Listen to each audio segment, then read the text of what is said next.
Para bapak, ibu yang dirahmati oleh Allah Subhanahu wa taala, melanjutkan kajian kita yaitu tentang surat Al-Baqarah, dan alhamdulillah kita melanjutkan, dan sekarang ini kita akan membahas ayat ke-10 dari surat Al-Baqarah, yang mana ayat ke-10 dalam surat Al-Baqarah ini masih membicarakan tentang keadaan orang munafik, yang mana ayat sebelumnya kita sudah sedikit membahas tentang keadaan orang munafik, bahwasanya orang munafik itu melakukan segala aktivitasnya, salah satu niat dan tujuannya adalah ingin menipu Allah dan juga menipu orang-orang yang beriman.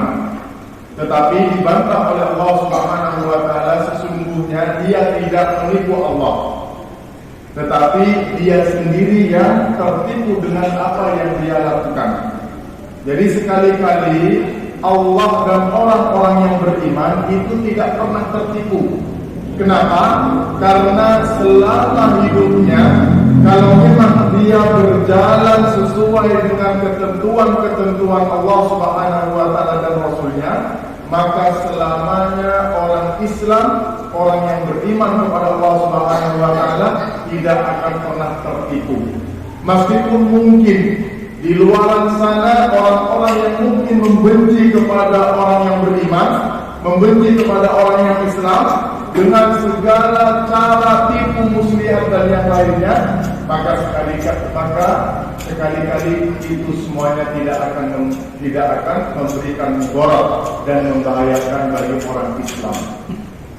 Para bapak, ibu yang dirahmati oleh Allah Subhanahu wa taala, kemudian di ayat selanjutnya, yaitu ayat ke-10, Allah Subhanahu wa taala juga menggambarkan tentang keadaan orang munafik, yang mana kata Allah Subhanahu wa taala, fi qulubihim marada fazadahumullahu marada wa lahum adzabun alim bima kanu yakdzibun.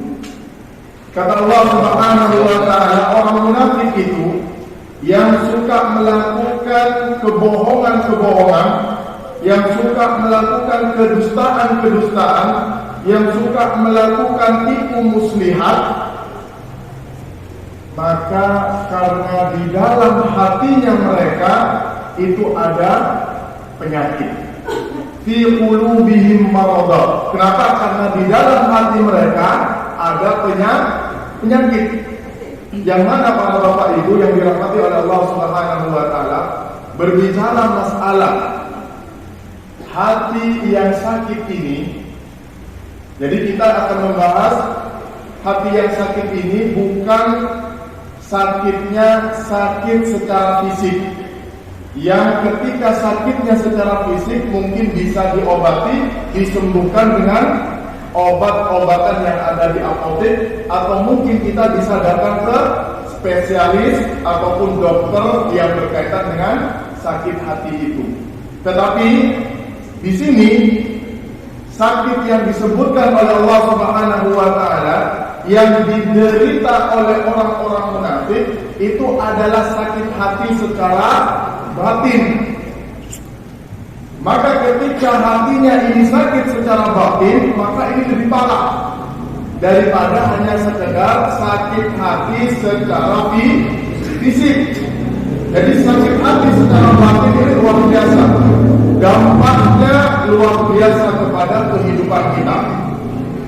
Makanya ini perlu kita ketahui bersama, bahwasanya apa saja hal-hal yang masuk dalam kategori sakit hati ini.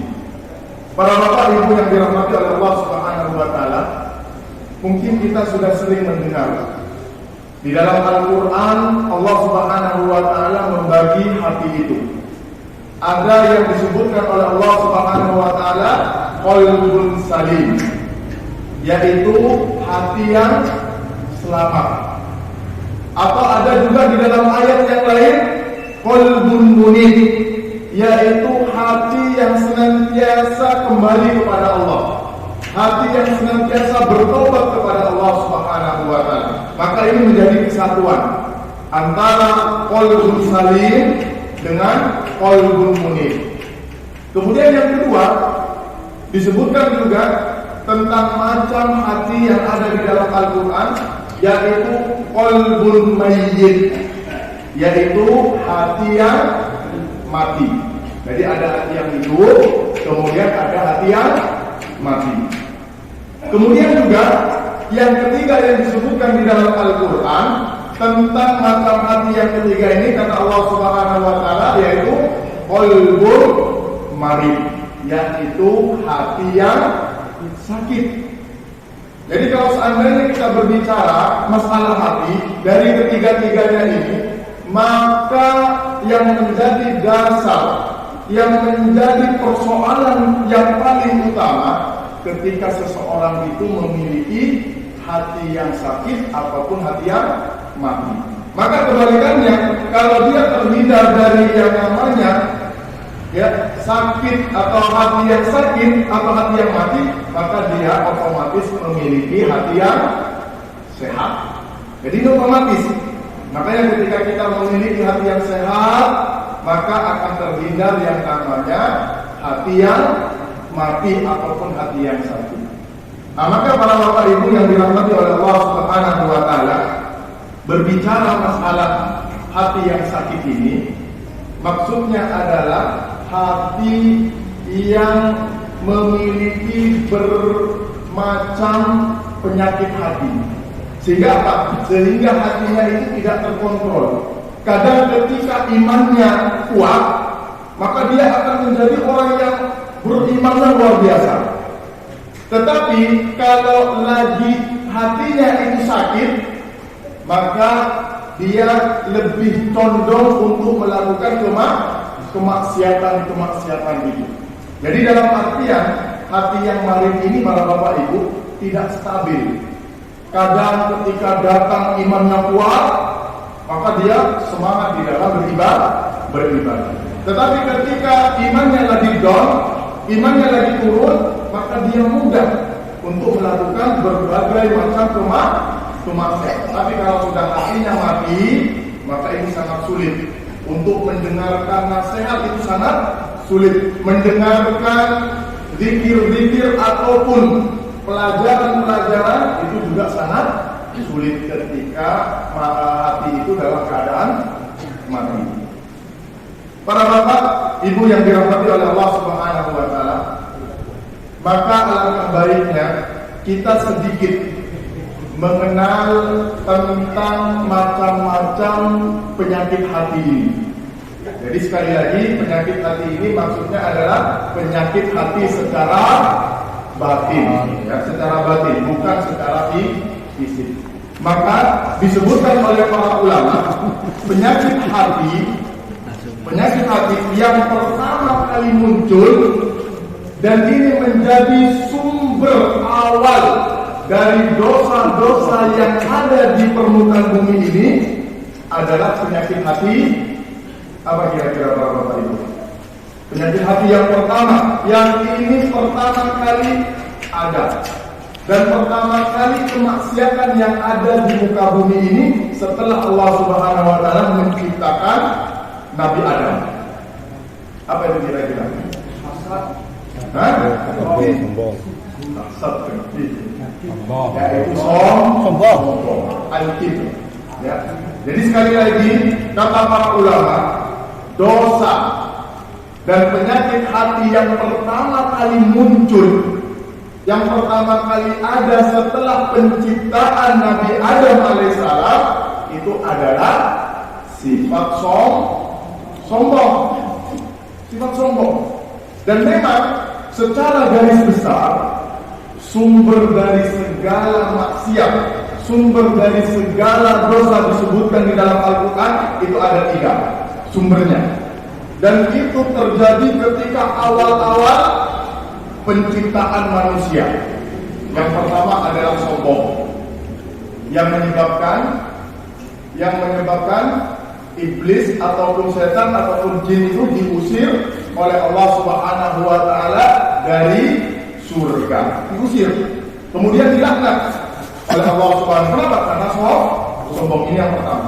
Kemudian yang kedua, kata para ulama sesuai dengan ayat yang ada di dalam Al-Quran, dosa yang kedua yang menjadi sumber segala dosa-dosa yang ada bahkan sampai hari ini, yaitu sifat tamak. Itu dosa yang kedua. Sifat apa? Tamak. Yang menyebabkan apa? Yang menyebabkan bapak kita Nabi Adam alaihissalam melakukan sesuatu yang dilarang oleh Allah Subhanahu wa taala, kemudian dikeluarkan dari surga. Yaitu apa? Yaitu ketika memakan buah khuldi.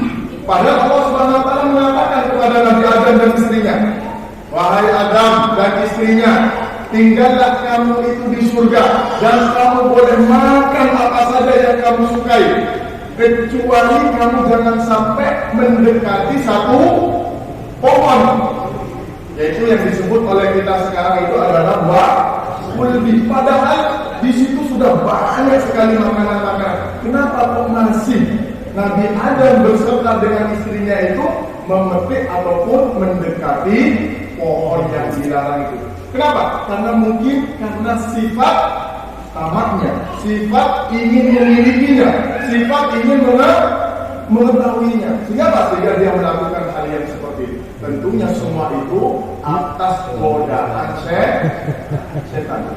Makanya kalau kita perhatikan para bapak ibu, ketika kita memiliki sifat sombong, kemudian memiliki juga sifat tamak, maka orang itu tidak akan pernah bahagia. Tidak akan pernah bahagia. Maka selalu hidupnya itu penuh dengan tekanan, penuh dengan persoalan. Ya, tidak akan pernah mendapatkan yang namanya kebahagiaan. Kemudian yang ketiga, yang menjadi sumber, yang itu dahulu pertama kali muncul, yaitu sifat hasad, sifat iri. Sehingga apa? Yang menyebabkan putranya Nabi Adam, ya, Habil dan Qabil, saling bermusuhan, kemudian dibunuh salah satu dari anaknya itu. Jadi seperti itu. Kenapa? Karena iri, karena hasad. Nah, ini tiga pokok dosa yang terjadi di awal penciptaan Nabi Adam alaihissalam. Itu semua dari tiga itu, para bapak ibu, itu termasuk penyakit hati. Maka kita akan bahas satu persatu insya Allah. Kalau ada waktu, kemudian saya sebutkan juga ya cara-cara mengatasi atau trik mengatasi sifat-sifat yang sudah disebutkan itu. Pertama yaitu sifat sombong. Ya, sifat sombong ini penyakit, ya penyakit hati. Dan orang munafik itu memiliki sifat sombong. Ya, sifat sombongnya salah satunya dari munafik ini adalah tidak mau menerima Nabi Muhammad sebagai Nabi terakhir. Tidak mau menerima. Kalau sudah tidak mau menerima akan kebenaran, maka orang tersebut dikatakan sombong. Jadi kalau bayangan kita para bapak ibu, sombong itu bukan karena memiliki rumah yang mewah. Sombong itu bukan memiliki jabatan yang tinggi, bukan. Sombong itu bukan karena dia memiliki pakaian yang harganya jutaan, bukan. Tetapi kata Rasulullah Sallallahu Alaihi Wasallam, sombong itu kata Rasulullah menolak kebenaran dan kenapa? Meremehkan atau merendahkan orang lain. Itu yang sombong yang disebutkan oleh Rasulullah Sallallahu Alaihi Wasallam. Kata Rasulullah, hadis dari Abdullah bin Mas'ud. Rasulullah Sallallahu Alaihi Wasallam pernah bersabda, "La yadkhulul jannah man kana fi qalbihi mithqalu dzarratin min kibr." Kata Rasulullah, tidak akan masuk surga itu kita hati-hati para bapak ibu. Camkan kata Rasulullah, la yadkhulul jannah, tidak akan masuk surga man kana fi qalbihi, yang mana di dalam hatinya mithqala dzarratin minal kibr, yang mana di dalam hatinya ada sifat sombong meskipun hanya sebesar biji zarrah. Kemudian dari hadis itu ada kelanjutannya.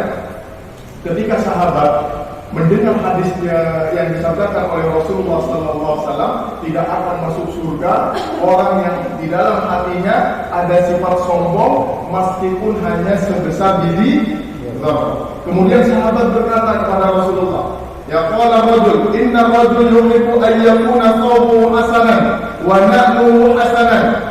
Ya Rasulullah, bagaimana dengan orang yang orang itu suka berpakaian-pakaian yang bagus, suka berpakaian-pakaian yang mahal, dan kemudian juga bagaimana orang yang suka memiliki sandal yang mahal ataupun sandal yang bagus.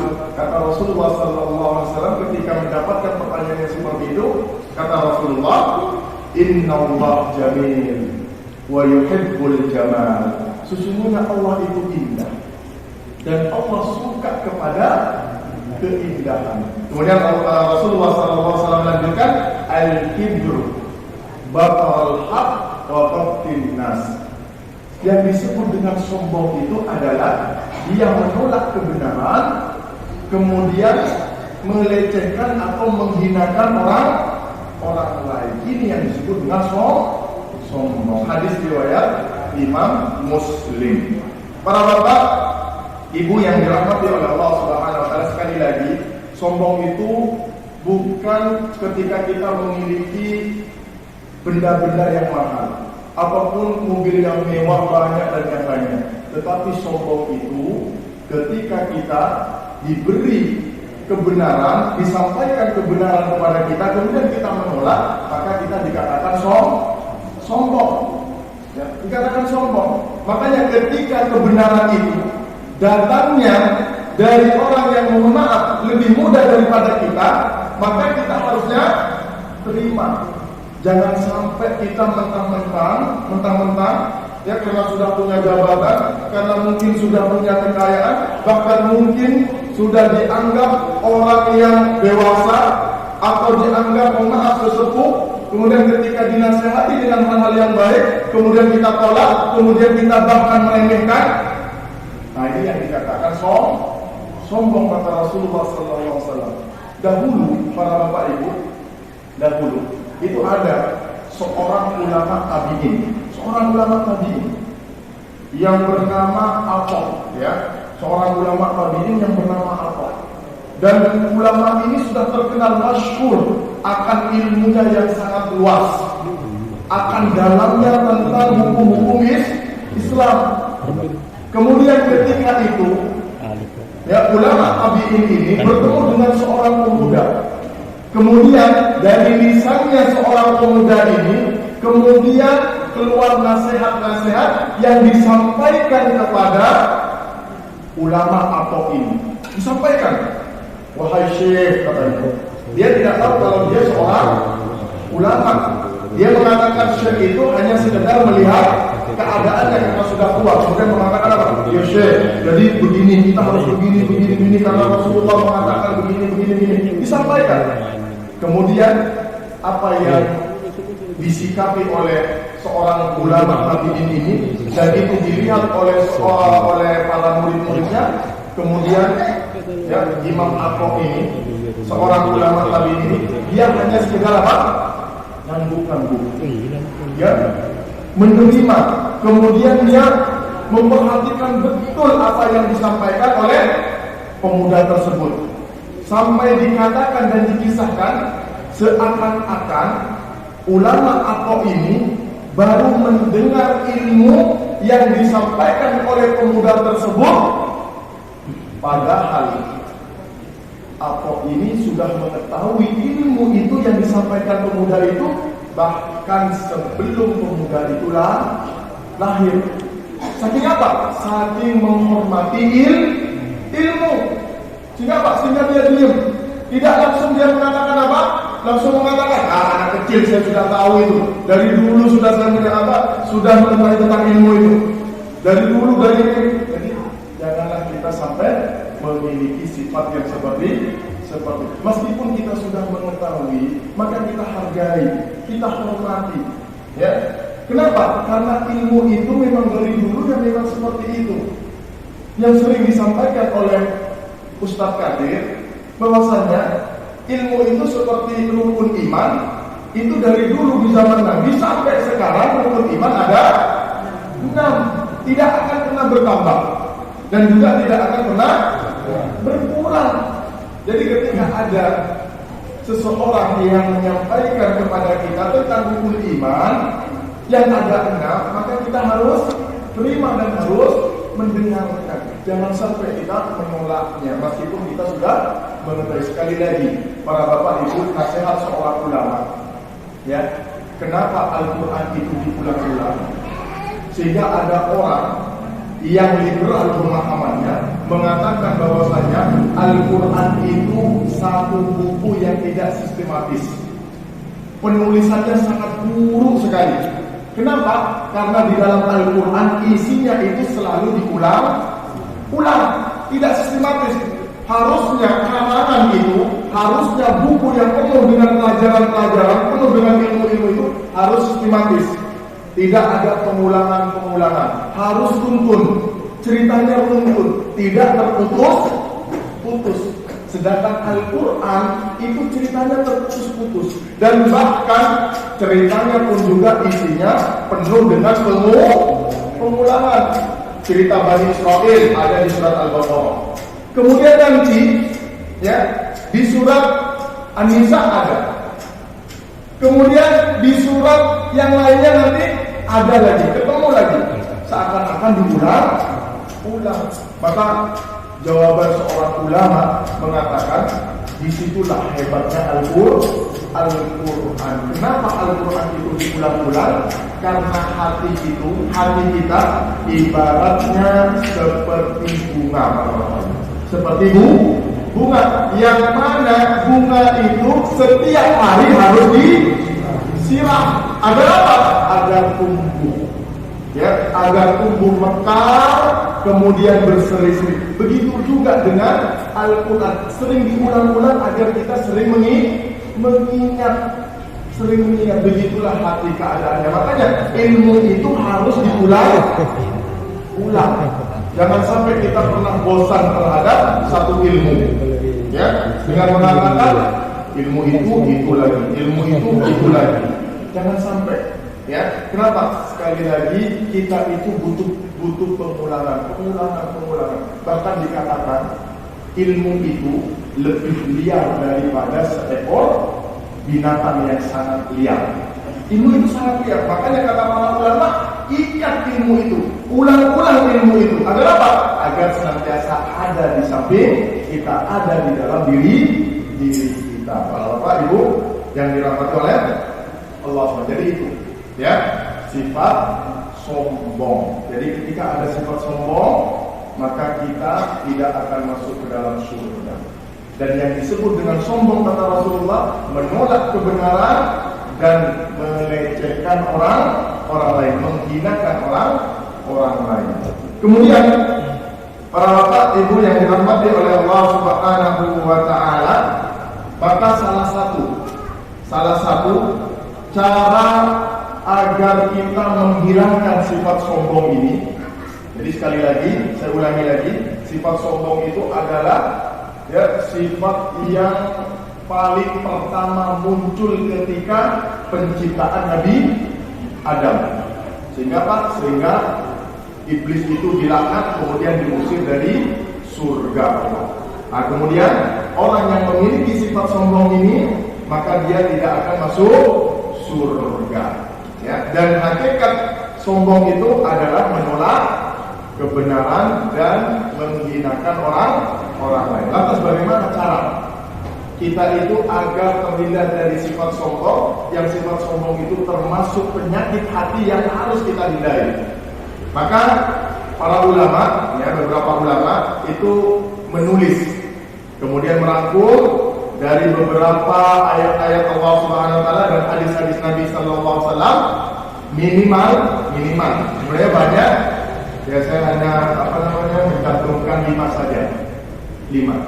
Yang pertama, cara agar kita menghilangkan sifat sombong.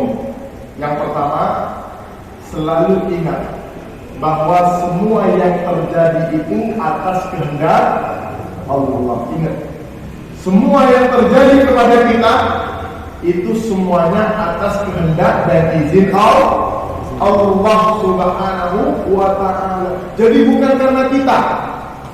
Sekali lagi, kita sebenarnya tidak punya kekuatan apapun.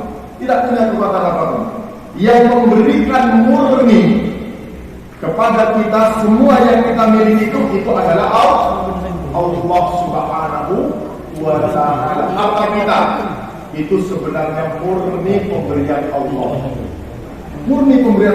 Kalau memang harta itu karena usaha kita, maka semua orang yang berjualan di pinggir jalan itu semuanya akan kaya, pasti akan kaya. Tetapi kenapa kok ada yang satunya rame kemudian menjadi kaya, yang satunya sepi? Sehingga dalam kehidupan ekonominya biasa-biasa saja atau seperti itu saja. Seperti halnya mungkin penjahit, ada yang rame, ada yang sepi. Siapa yang menentukan itu antara rame dan sepinya ini?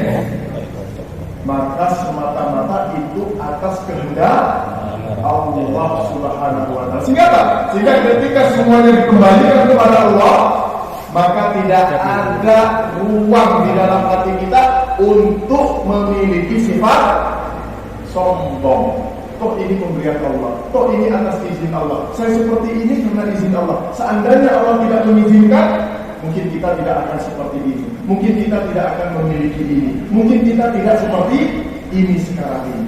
Jadi sekali lagi, semuanya itu atas kehendak Allah Subhanahu. Sehingga satu dengan yang lainnya juga tidak ada saling iri, kemudian saling dengki. Kenapa? Karena semuanya atas izin Allah. Yang mungkin yang kaya menyandarkan bahwasannya yang harta yang dia miliki karena izin Allah, kemudian mungkin yang miskin juga menyandarkan kepada Allah bahwasanya saya seperti ini juga atas kehendak Allah Subhanahu wa ta'ala. Bukti konkretnya para bapak ibu, bukti konkretnya kalau semua itu milik Allah, karena semua itu kehendak Allah.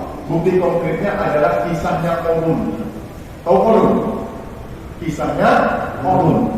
Yang mana kisah Qarun ini ada di dalam surat Al-Qasas ayat 76 sampai ayat 77. Allah mengisahkan, kata Allah Subhanahu wa ta'ala, inna Qarun kana min qaumi Musa. Sesungguhnya Qarun itu termasuk dari kaumnya Nabi Musa alaihissalam.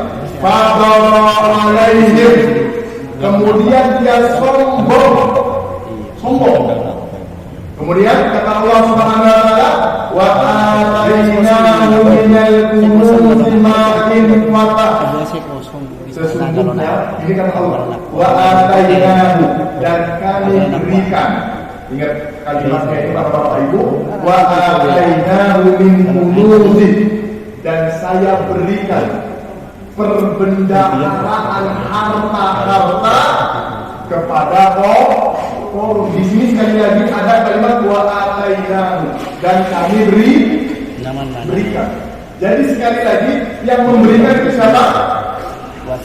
Allah Subhanahu wa ta'ala. Bukan Qarun, bukan karena kekuatan Qarun, bukan karena usaha Qarun, tapi sekali lagi Qarun itu kaya itu karena diberikan oleh Allah Subhanahu wa ta'ala. Jadi sekali lagi jangan pernah kita sombong, ya. Caranya agar kita tidak sombong, maka kembalikan semua kepada Allah Subhanahu wa ta'ala. Kita selalu ingat bahwa semua yang terjadi ini atas kehendak Allah.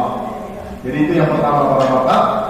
Ibu yang dirahmati Allah. Kemudian kata Allah Subhanahu wa taala di ayat selanjutnya, Allah mengatakan wabtaghi fima ataqallah darul akhirah wa la tansa nasibaka minad dunya. Jadi sekali lagi, tujuan Allah itu memberikan kepada kita sesuatu itu yang bermacam-macam itu. Ingat, tujuan yang Allah memberikan kepada kita itu adalah untuk mencari kebahagiaan akhirat, bukan untuk menyombongkan diri. Sekali lagi para bapak ibu, jadi kata Allah Subhanahu wa taala bahwa Allah memberikan sesuatu itu kepada kita, baik berupa harta, baik berupa jabatan, baik berupa kekuatan ataupun yang lainnya. Ingat kata Allah Subhanahu wa taala, carilah dari apa yang Allah berikan kepada kalian itu untuk kebahagiaan akhir, bukan untuk bangga-banggaan, bukan untuk saling sombong menyombongkan, bukan untuk saling menghinakan, tapi carilah dari apa yang Allah berikan itu harta. Maka carilah dari harta itu agar harta itu bisa membahagiakan kita kelak di akhir. Allah memberikan kita mobil. Jadikanlah mobil itu wasilah untuk mendapatkan apa? Kebahagiaan kita di akhirat. Kita mungkin gunakan untuk pengajian. Ada pengajian kita pakai. Ada untuk bantuan orang yang ingin ingin meminta bantuan kepada kita bantu. Jadi itu tujuan Allah memberikan sesuatu kepada kita, kelebihan kepada Beni keberental. Kalau itu memang untuk nafkah, ya silahkan. Dan nafkah itu nanti dari hasilnya digunakan untuk sebagiannya disedekahkan.